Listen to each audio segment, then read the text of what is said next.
Measuring ಕಪ್ಪಲ್ಲಿ 1 ಕಪ್ಪು ಅಕ್ಕಿ ತೊಗೊಂಡಿದ್ದೀನಿ. ಇದನ್ನು ಕ್ಲೀನಾಗಿ ಒಂದು 2-3 ಸಲ ತೊಳೆದುಬಿಟ್ಟು ಬೆಳಗ್ಗೆವರೆಗೆ ನೆನೆಸೋಣ. ಈಗ ಸಂಜೆ 7 ಗಂಟೆ ಹೊತ್ತಲ್ಲಿ ನೆನೆಸ್ತಾ ಇದ್ದೀನಿ.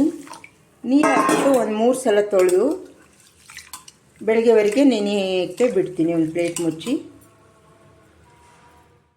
ಇಲ್ಲಿ ಒಂದು ತೋತಾಪುರಿ ಮಾವಿನಕಾಯಿನ ಪೀಸ್ ಮಾಡಿದ್ದೀನಿ. ಸ್ವಲ್ಪ ನೀರು ಹಾಕಿದ್ದೀನಿ. ಕುಕ್ಕರ್ ಪತ್ರೆಗೆ ಹಾಕಿ 2 ವಿಷಲ್ ತೊಗೊಳ್ತೀನಿ ಮೊದಲಿಗೆ. ಇಲ್ಲಿ ರಾತ್ರಿ ಅಕ್ಕಿ ನೆನೆಸಿದ್ನಲ್ಲ, ಅದಕ್ಕೆ ಸ್ವಲ್ಪ ಅನ್ನ ತೊಗೊಂಡಿದ್ದೀನಿ. 1 ಕಪ್ ಅಷ್ಟು ಅದ್ಮಿ ತೊಗೊಂಡಿದ್ದೀನಿ. 1 ಕಪ್ಪು ಇದರೊಳಗಡೆ ಹಾಕ್ಕೊಂಡು ರುಬ್ಕೊಳ್ತೀನಿ, ಉಪ್ಪು ಹಾಕ್ಕೊಂಡು. ಸ್ವಲ್ಪ ಇಲ್ಲಿ ಬಾಣಲಿಗೆ 2 ಸ್ಪೂನ್ ಎಣ್ಣೆ ಹಾಕಿದ್ದೀನಿ. ಇದು ಸ್ವಲ್ಪ ಕಾಯಿ. ಇವಾಗ ಒಗ್ಗರಣೆ ಸಾಮಾನು ಹಾಕ್ತಾಯಿದ್ದೀನಿ. ಸಾಸಿವೆ, ಕಡಲೆಬೇಳೆ, ಉದ್ದಿನಬೇಳೆ, ಜೀರಿಗೆ, ಮೆಂತ್ಯ ಹಾಕ್ತಾಯಿದ್ದೀನಿ.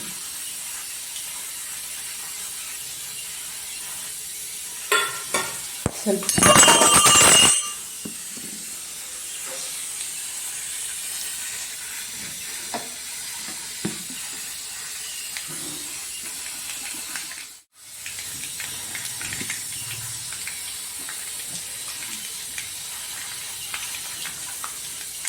ಇವಾಗ ಸ್ವಲ್ಪ ಹಿಂಗೆ ಹಾಕ್ತೀನಿ.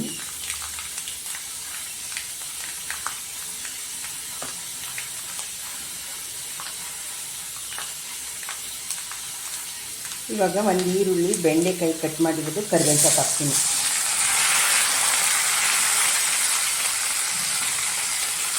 ಇದು ಸ್ವಲ್ಪ ಫ್ರೈ ಆಗುತ್ತೆ ನೋಡಿ. ಈ ರೀತಿ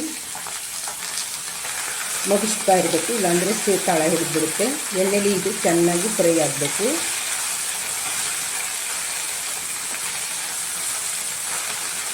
ಇದು ಫ್ರೈ ಆಗಲಿ ಸ್ವಲ್ಪ.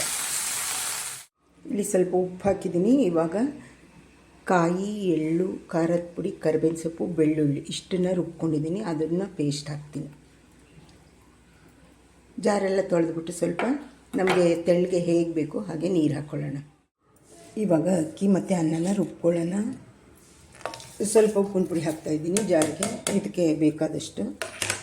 ಇದನ್ನು ಹಾಕ್ಕೊಂಡು ಸಣ್ಣಗೆ ರುಬ್ಕೊಳ್ತೀನಿ.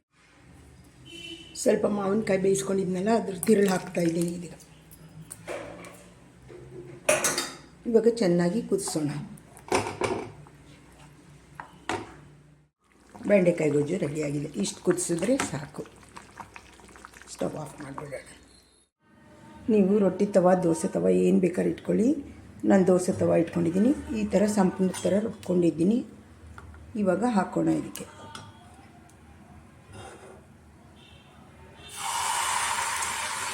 ತುಂಬ ಚೆನ್ನಾಗಿ ಬರುತ್ತೆ ತೆಳ್ಳಗೆ.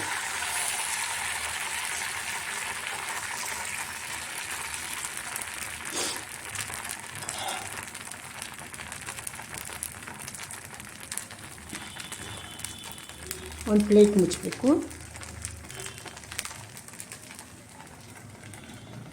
ಇದು ಸ್ವಲ್ಪ ಬೇಯಿ ನೋಡಿ. ಇವಾಗ ಟರ್ನ್ ಮಾಡಿ ಬೇಯಿಸೋಣ.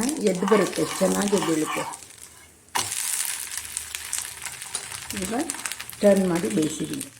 ಇವಾಗ ಕಾವಲಿಗೆ ಇನ್ನೊಂದು ಹಾಕ್ತೀನಿ.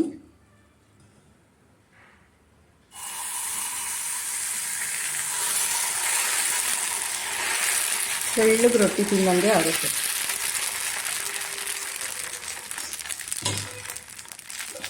ಇವಾಗ ಪ್ಲೇಟ್ ಮುಚ್ಚೋಣ. ನೋಡಿ, ಬೆಂಡೆಕಾಯಿ ಗೊಜ್ಜು ಜೊತೆ ತುಪ್ಪ ನೋಡಿ ಅಷ್ಟು ಚೆನ್ನಾಗಿ ಬಂದಿದೆ. ಬೇಕಿದ್ದವರು ತುಪ್ಪ ಹಾಕ್ಕೋಬೋದು, ಇಲ್ಲ ಪ್ಲೇನ್ ಹಾಗೇ ತಿನ್ಬೋದು. ನೋಡಿ, ನಾವು ಒಡ್ಚಿಕೆ ಅಂತ ಹೇಳ್ತೀವಿ ಇದಕ್ಕೆ. ಬೀಡೀರನ್ನೇ ರುಬ್ಬಿ ಮಾಡೋದು ಒಡ್ಚಿಕೆ. ಈ ರೀತಿ ನೀವು ಒಮ್ಮೆ ಮಾಡ್ಕೊಂಡು ಮನೇಲಿ ತಿನ್ನಿ, ತುಂಬ ಚೆನ್ನಾಗಿರುತ್ತೆ, ಹೆಲ್ತ್ಗೂ ಒಳ್ಳೆಯದು. ನೋಡಿ, ಈ ರೀತಿ ಸರ್ವ್ ಮಾಡಿ ಕೊಡೋದು. ಒಬ್ಬೊಬ್ಬರು 5-6 ತಿನ್ಬೋದು. ನಾನೇ 3 ತಿಂತೀನಿ. ತುಂಬ ಚೆನ್ನಾಗಿರುತ್ತೆ. ಮಾವಿನಕಾಯಿ ಹಾಕಿ ಮಾಡಿರೋದು ಬೆಂಡೆಕಾಯಿ ಗೊಜ್ಜು. ತೋತಾಪುರಿ ಮಾವಿನಕಾಯಿನ ಬೇಯಿಸ್ಬಿಟ್ಟು ಹಾಕಿದ್ದೀನಿ. ನೀವು ಹುಣಸೆಹಣ್ಣಾರು ಹಾಕ್ಕೊಳ್ಳಿ, ಟೊಮೊಟೊ ಹಣ್ಣಾರು ಬೇಕಾದರೆ ಹಾಕ್ಕೊಳ್ಳಿ. ಈ ರೀತಿ ಒಮ್ಮೆ ಮಾಡಿ ನೋಡಿ, ತುಂಬ ಚೆನ್ನಾಗಿರುತ್ತೆ ಹೆಲ್ತ್ಗೆ.